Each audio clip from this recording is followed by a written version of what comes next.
Hello, my name is Michael Emery. This video is designed to accompany the Sheer Resolve mobile phone app. Several thousand years ago, the Greek civilization was one of the most feared countries because when they would invade a different civilization, one of the things that they would do if they were invading by ship is they would burn their boats upon the beaches when they landed, cutting off any way to return. For those warriors stranded there on the beach, there was only one way forward: victory. Now, I'm not condoning war or violence, but think about how it felt to be one of those soldiers standing there on the beach looking forward. What do you think that person was experiencing? Fear, anxiety, confidence, courage, a mindset that says, I will survive, I can do this. Quite a few possibilities, aren't there? As that soldier, back behind you, the escape route is burning. In front of you, major obstacles, some of which might claim your life. And it's specifically that I want to talk about, that away from pressure is used today by most people, except for it keeps them from doing the things that are really important. So in this audio program, we're going to use that away from pressure to push you towards what it is that you want to achieve.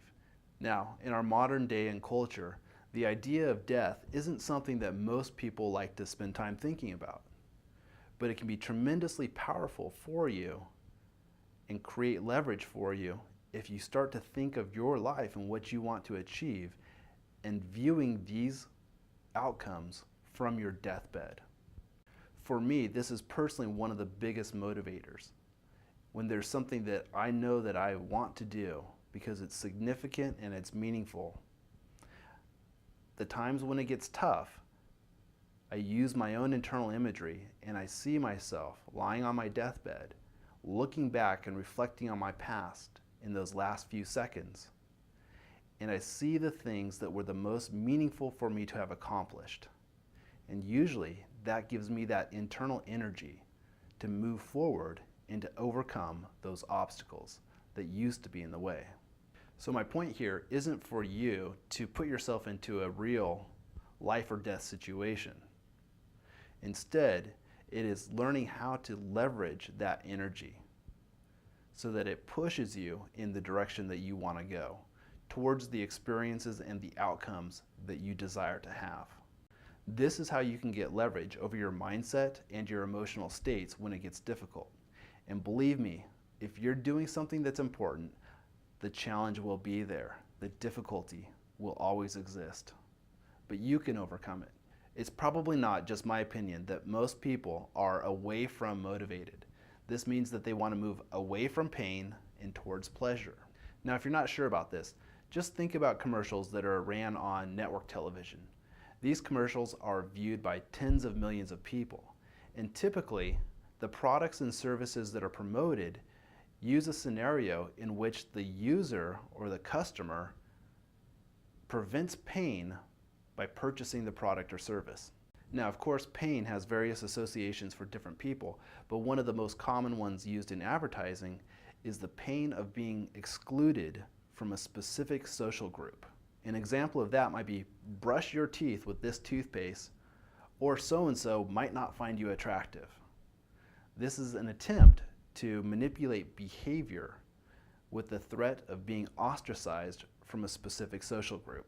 Now, of course, right now you might be thinking, yeah, I know this, but I'm not really susceptible to that stuff.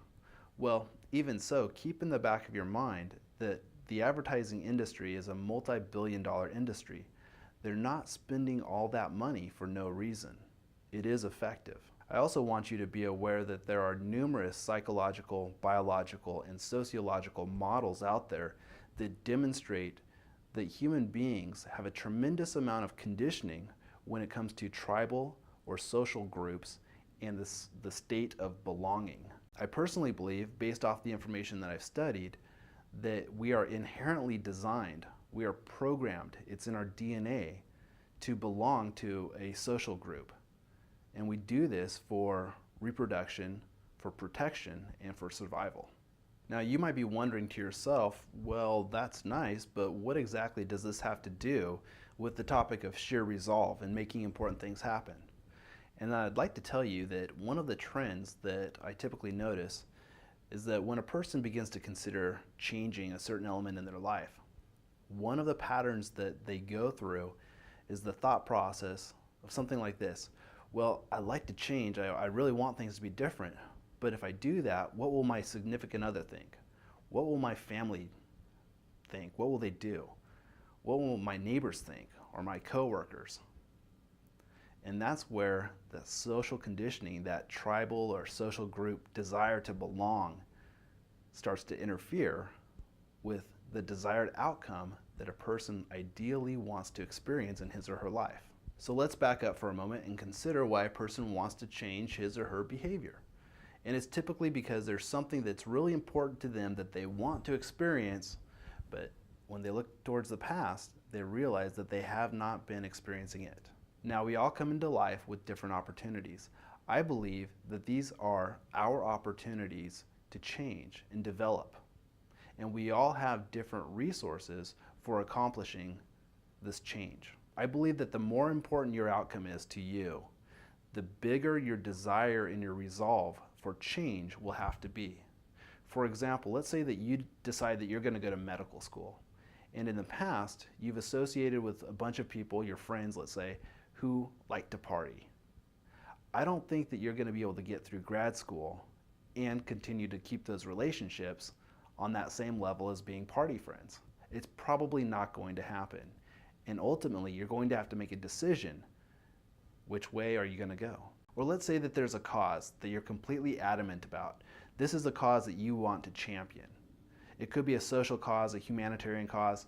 You know, it's something that has your passion. And I've got to make a side note here that this is really the core of what I do. This is the core of my personal development programs, helping to incite that fire, to be that catalyst for change and personal development in people so that they can go out and gather those resources that they need in order to fully champion a cause, in order to pour their lives into something that is meaningful and significant.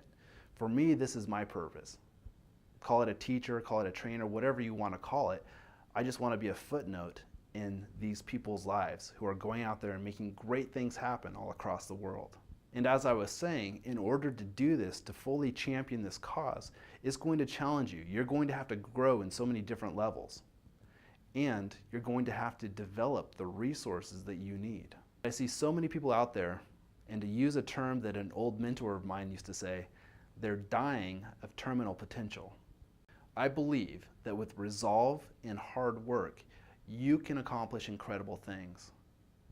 And at the same time, there are so many people out there who don't do anything with their time on this planet because they are too concerned by the opinions and the distractions of other people who are likewise not doing much at all either. What kind of world would we live in today if all the great thinkers and innovators who've benefited humanity had given up a year or so into their progress because it was too hard? I believe you have the potential to accomplish great and important things in your lifetime. It will require sacrifice. And likewise, it's going to push you to the very edge of all that you believed was possible. And you're going to do what it takes to persevere. To paraphrase a certain count, life is a storm. You'll bask in the sunlight one moment and be shattered upon the rocks in the next. What matters and what distinguishes you as an amazing individual is what you do in the face of that storm. You can cower, and you won't be alone trying to run away from it. Or you can stand your ground, stare into its depths, and shout, "Do your worst, because I'll do mine," and history will record the outcome. Be amazing.